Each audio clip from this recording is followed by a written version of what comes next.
We are here today with Tony DelGiorno, the Democratic incumbent candidate in District 22 on the Sangamon County Board. We appreciate you being here today and invite you to start with an opening statement as to why you feel you should be reelected to this post.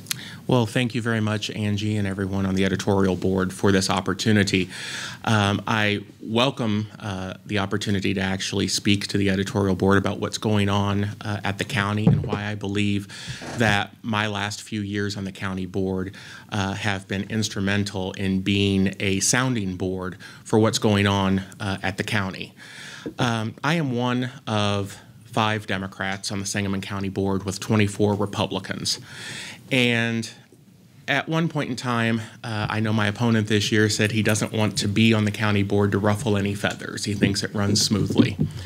Well, I don't think anyone would accuse me of not ruffling feathers because I always try to question things that don't seem quite right. And for my district, which is in the central part of Springfield, I believe that I have been a voice for our community, a voice for my district in asking tough questions when it comes to our economic development policies, the money that we're spending for it, making sure that we are trying to create a more inclusive community, and making sure that we are using taxpayer dollars in a responsible manner. And when I ran for Sangamon County Board first in 2012, I promised my constituents that if I was elected, I would fight for these principles. I would support issues concerning renewable energy and fought this year to make sure that we were respectful of the process and get an ordinance that was passed that would allow for solar farm development in Sangamon County. As a father, as a husband, and as a small business person myself, I believe that I have the credibility and the credentials to continue on the Sangamon County Board. Okay, thank you. Good, thanks. As we get started, I think it might be good to just back up and kind of take the big view. So how'd you come to be a Democrat? Well, first off, my mama raised me that way. But what she instilled at me at an early age about politics is that as a community, as a country, we are all in this together. We have to look out for one another, and the Democratic Party, going back to FDR, has always cared about those who need to have a helping hand to raise themselves up. Not everyone can pull themselves up by their own bootstraps. And that's what I see as a defining principle of the Democratic Party. And how then would that play out on the county board? Well, it's interesting to think about it in that way because in many ways local issues are nonpartisan. You know, we all want streets fixed. We all want to see our economy grow. I think a lot of it becomes how open is the majority party on the county board to listen to new ideas. For instance, in my first year on the county board in 2013, I worked with the Employee Services Committee that I serve on. A proposal had been made to create a sick pool, a sick time pool for employees who had exhausted it due to a catastrophic situation. I volunteered as part of the committee to help write that proposed policy, but yet when it came time for a vote, it got shelved. And I fully believe that's because a Democrat was involved. There have been other instances a few years ago when I asked that the county review the idea of an inspector general because the city was considering the same thing, and I thought that that would be an important check to have on our county government, and perhaps we could even partner with the city as we have done many times before. But that was referred to Finance Committee, and ultimately it was decided by the Finance Committee majority that the state's attorney's office could handle those internally. So I think having the opportunity to have a more robust minority who believes that there are other ways that we can do things, that is open-minded, is something that is important to help move our community forward. I'm not saying we need to get the majority and take the gavel away from Andy Van Meter. We can't do that in this election, obviously. But what I'm saying is we need to have a more transparent government. Okay. Good, thanks. You brought up in your opening statement that economic development was something that you were interested when you ran for the board and being a part of, and the county recently led the charge to increase economic development opportunities by advocating for and then financially supporting the creation of the new Economic Development Corporation. Did you support that effort? I did. I remember vividly the presentation from the Development Consortium that was done about a year ago now.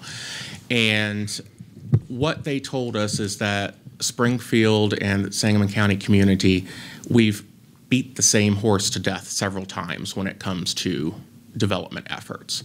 And it's time to get new ideas. We have leaders who lack a vision. And I believe and strongly believed at the time that I voted for the funding for that, that this was an important first step to try to make sure that we didn't have multiple silos of people pulling in different directions. We had to work together. Like I said already, we are all in this together, and if we're not all on the same page, we're not going to get any progress. And so my one concern, or a couple of concerns that I've had with the Economic Development Corporation as it gets off the ground, is making sure that there are diverse voices on the board. I worked with the Faith Coalition for the Common Good to speak with both leadership at the county and also to meet with Mayor Langfelder to make sure that there were more representative voices. Not everybody can afford the $25,000 buy-in that was required to be on the board of the new EDC. And what that was resulting in the initial startup was the same people who had been around for Q5 and for other initiatives before being at the table. The definition of insanity is repeating the same thing over and over. Even the Development Consortium said that in their presentation. And so that's why I thought it was very important to make sure that we had women, we had minorities, we had minority business owners, we had women business owners be at the table and not necessarily have to come up with such a large ticket in terms of $25,000. Are you satisfied then with the results then of what the board is? It's an important first step. Okay. I believe that there is more work to do. I'm hopeful that the new executive director that came on in July will help to attract more voices from the community. I'm very hopeful with the partnership that's been created with Innovate Springfield. I believe that those kind of hubs, which I even talked about a couple of years ago, where you could partner with your universities to try to create small business opportunities, was something that we could leverage here in Springfield. And I am hopeful that that will get off the ground. One of my biggest worries about our new economic development director is that he comes from Fort Myers, Florida. And the way Springfield and Sangamon County sometimes have a tendency to do is, well, we say that's the way things have always been done. And so I made a comment to someone. I said, so how long do we give him? 2 years? And they said, well, hopefully 3. And quite honestly, I hope it's a lot longer than that. I hope that he's successful.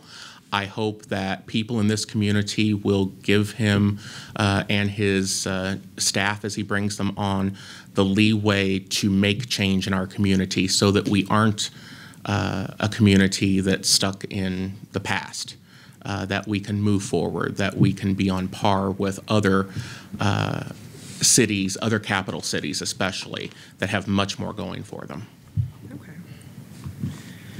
What types of technological efficiencies would you like to see the county implement? Well, one of the things in particular is, and this may seem like a small thing, the Sangamon County Board is required to come in individually to sign off on bills that have already been budgeted for. It's determined to be an oversight function of the county to see the requisitions before payment is made. However, especially for folks that are still working, because county board isn't their only job, or folks who live out in the county. We have representatives in Pawnee, New Berlin, and whatnot who can't get into town. I would like to see us move to a DocuSign type system where things can be reviewed via email, since there's no open meetings requirement. In terms of other technological advances, I'd like to see the county board and our committee meetings actually be streamed online. Nobody knows, when I knock on doors, people always ask me, so what does county board do? And I explain. And for my district, we're entirely within the city of Springfield, so I'm usually not the first phone call that they would make for anything. It's usually to their alderwoman or alderman. And so in those rare instances with animal control or the public health department or the court system, those might come to me. We don't have zoning issues or anything. And so I think it would go a long way as part of our public access channel even to include the county in that. It'd be a simple thing to do, and I think very cost effective as well. Just going back to the checks really quick, and I apologize for not knowing this. All Sure. board members don't have to sign every check, do they? Not every check. Okay. What it is each department will submit a voucher for all of their expenditures for the last 2 weeks, and then there's a cover sheet. And so each oversight committee would then have the opportunity to review those individually and then sign off on the requisition sheet. I just want to make sure all 29, he didn't need to sign Right. everything. Okay. Just making sure there. Do you know, have there been any discussions about streaming it online, either through one of the public access channels or even Facebook? Or There have not been any discussions about that. I was one to push to get the meeting minutes online. Don Gray was very receptive to that, and I believe that's been accomplished.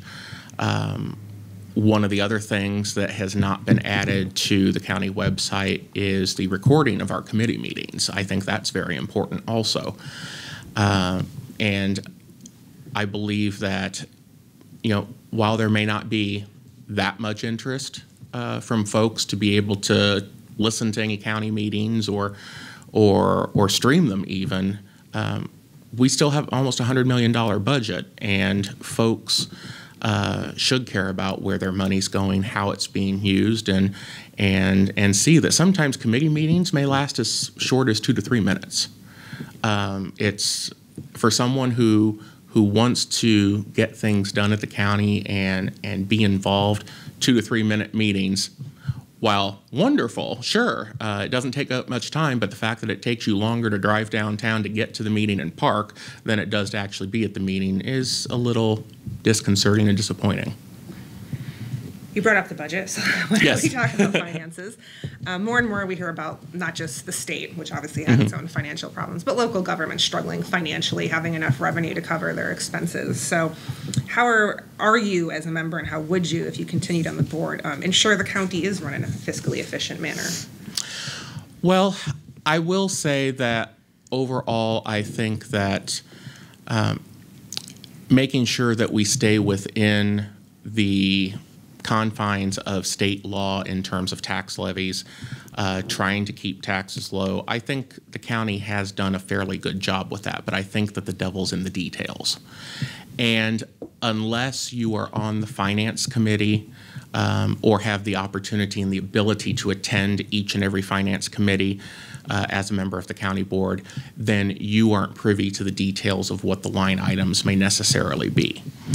In some of our oversight committees, we get the opportunity to have the departments that we oversee present their budget to us so that we can review it. It's very much a top-line budget with very few details.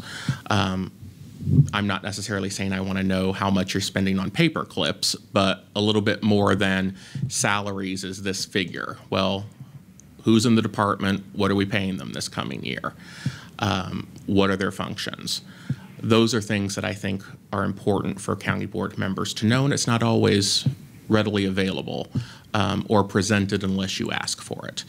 And a few years ago, I called for the oversight committees to have those budget meetings with their departments the county was good at having those for a couple of years, and then they seemed to slide off again.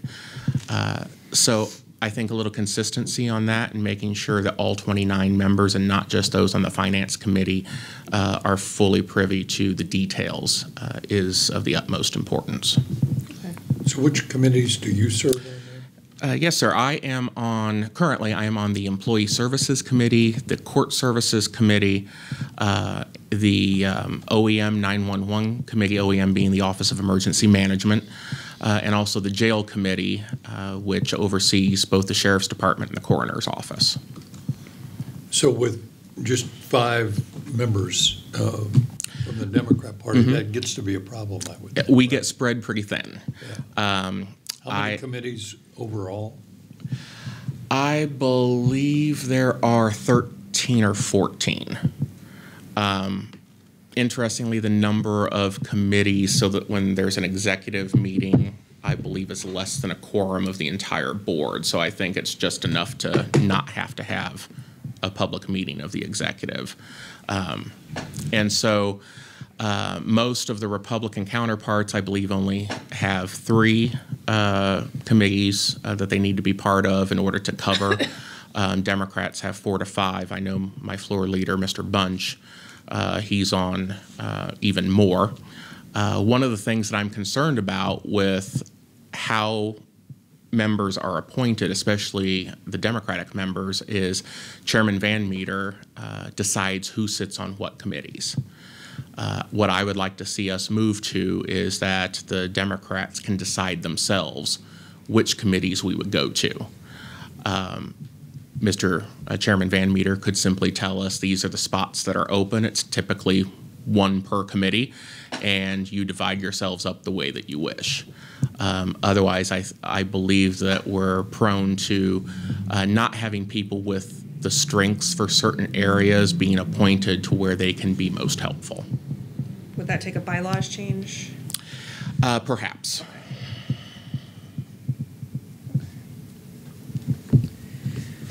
Would you promote any changes to the existing tax structure if elected? Well, I think our tax structure, primarily the county's tax revenue is from property taxes.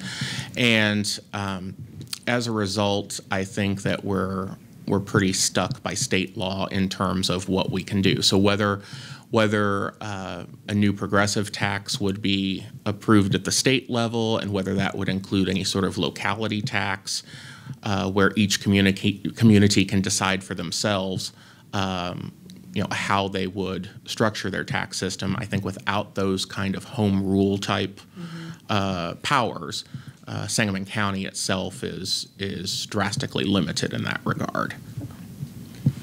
Just out of curiosity, where do you stand on the countywide sales tax in support of school facilities? It's on the November ballot. I support it wholeheartedly, and let me explain why. The reason that we have put $1 million into studying economic development at the county, the reason that we put in $500,000 this last fiscal year is to bring jobs to our community. Any business, any employer is going to look at the situation in our area and decide, do they have schools that my employees will want to send their kids to? Do they have schools that will produce the workers of tomorrow so that my business can succeed down the road?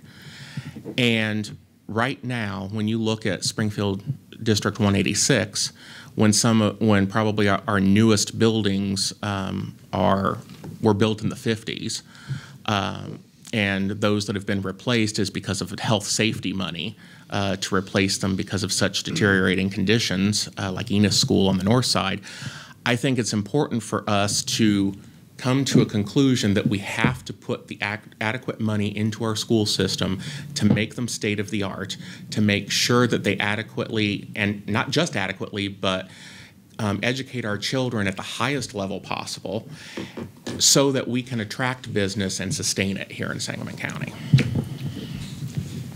The other kind of big referendum on the November ballot would be this, should the capital township consolidate with the county? The city has, or some city leaders have announced their intention to put a similar measure on the April ballot, saying the township should consolidate with the city. First of all, do you support consolidation? And if so, with which entity? I do support consolidation. I think that, in terms of a big picture, Illinois has the largest number of units of local government in the nation, next to maybe Texas or vice versa. I can't remember who's first. Illinois. Illinois, I thought so. About 2,000 units.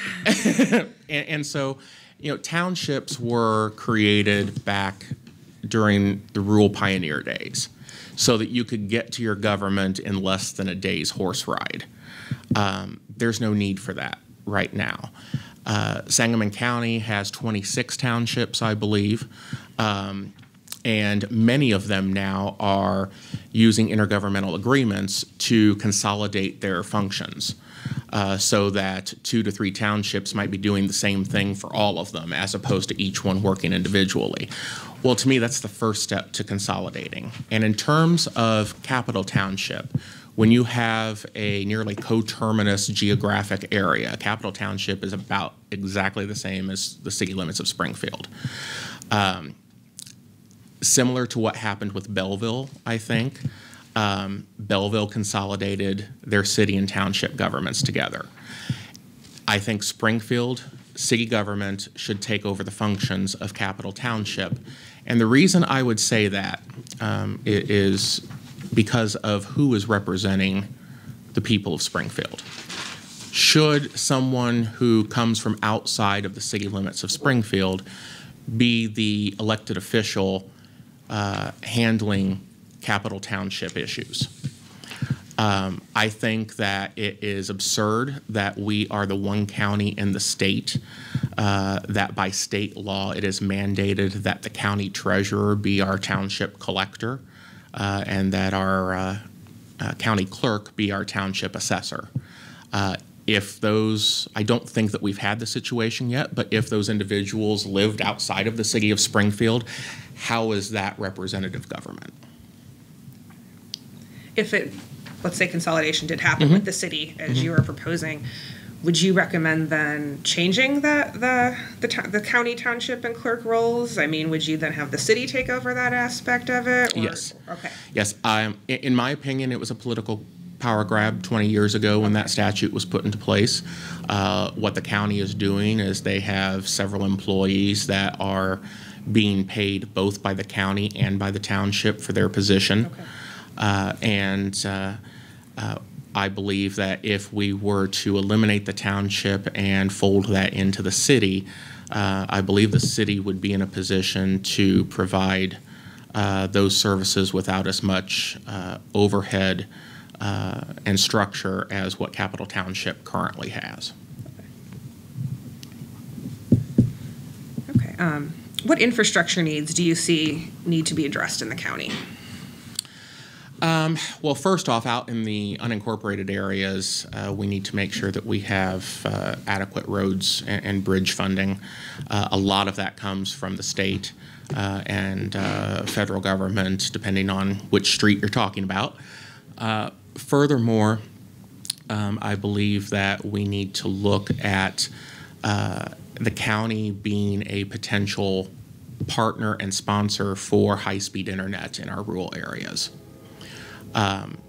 Satellite internet is not reliable, and making sure that our schools that are in our smaller communities in Sangamon County have access to internet that's reliable and fast is important. I think that there are programs through the USDA Rural Development Office that allow municipalities to be the sponsoring organization to leverage their financial resources and obtain necessary grants from the federal government to expand broadband in rural areas. And I've done that privately as I represent rural water cooperatives in both rural Sangamon County and rural Christian County that have brought city water to folks out in the country who have had contaminated wells. And so that kind of model, I think, would be very beneficial. Okay. part of county government would receive more attention if you were elected to this office? Oh, I think first off, we need to make sure that our law enforcement is properly staffed and properly funded. I believe right now that Sheriff Wes Barr has done a fairly good job in his 4 years. I'm on the Jail Oversight Committee and see him every couple of weeks and have had open communication with him whenever I've had concerns. And what I want to make sure is that things like the DIRT team for drug enforcement that were disbanded a few years ago because of budget cuts, and that was before I was even on the board, we need to get that back up and running. We have a successful drug court program, and I think that those types of resources, along with the work that the opioid task force has been trying to do, I think could all be more well-rounded to try to fight those types of issues, such as opioid abuse that is going on in all parts of the country, especially in more rural areas. Talk to us a little bit about how you make yourself available to your constituents so that they can air their concerns. Yep, my cell phone is available. I publish it on everything. I have a website. I have a Facebook page. I'm not sure that my opponent in this race does. I don't believe he does. And so when you want to be an accessible representative of the people, I think it's very important that they be able to quickly find you. My home address is even published everywhere, so if you want to knock on my door, you can. You might get a very hyper 5-month-old puppy answering you at the door, but that wouldn't be the only dog that you would see. I see many puppies when I'm walking door to door. Okay. Is there an issue you're passionate about addressing as a county board member that we have not asked you about? I touched on the renewable energy a little bit.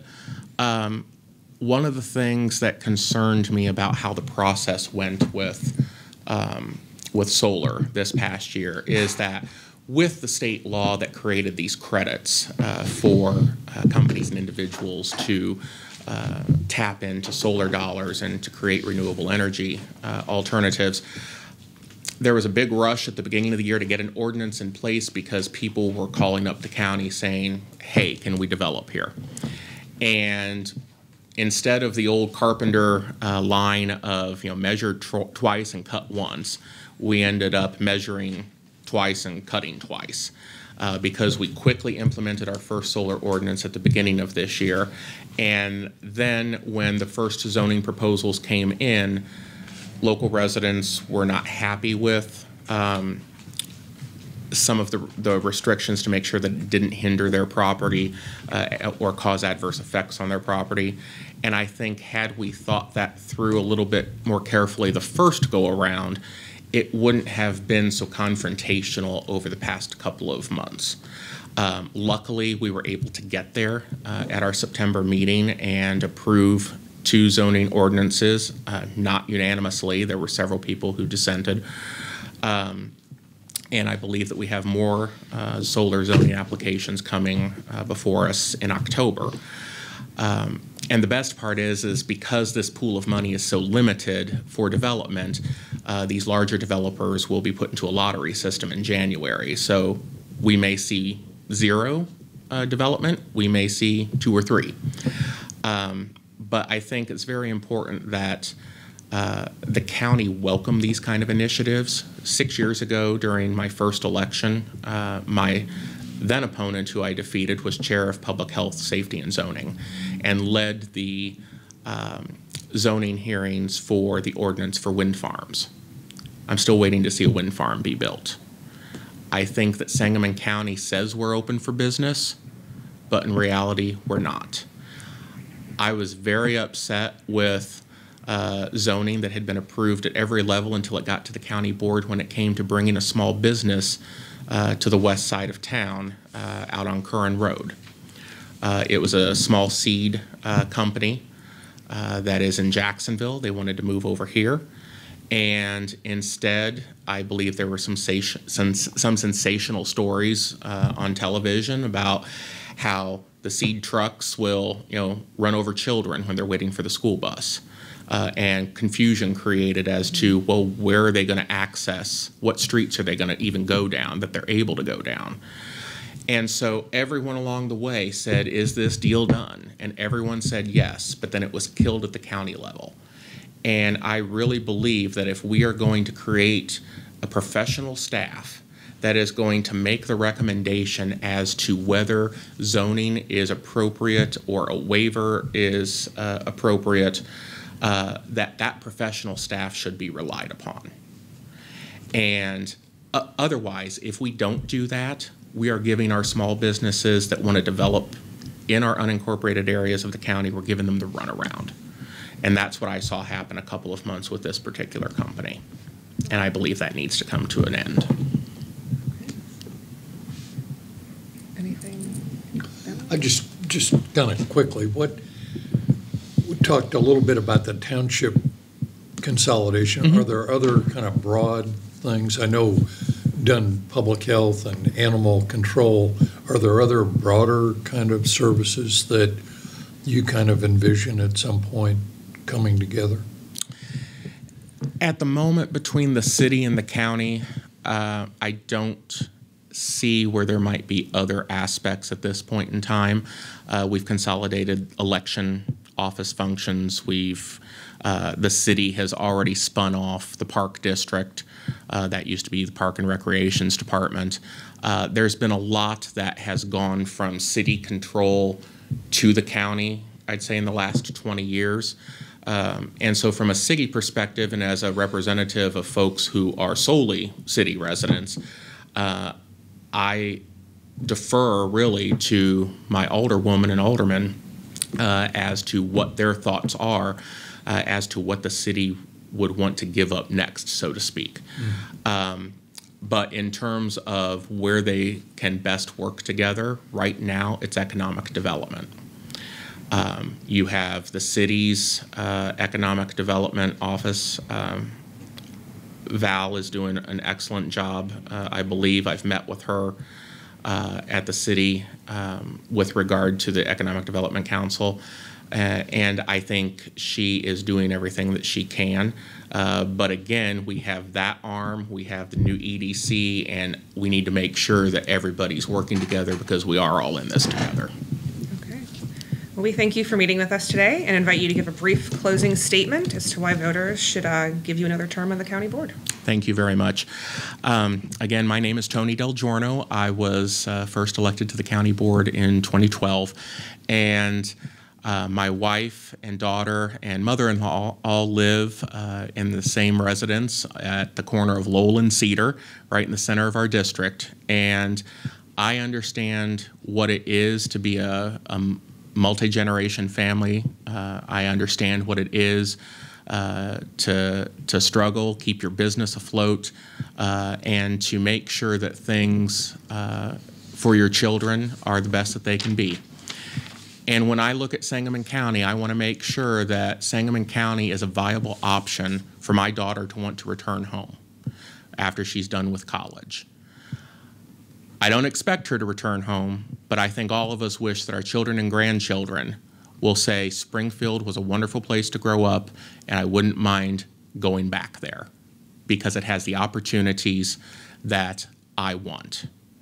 And right now, I am fearful that we don't have that, and I will be your voice to make sure that as we move forward as a community, there is appropriate oversight, transparency, and forward thinking on the county board. Thank you.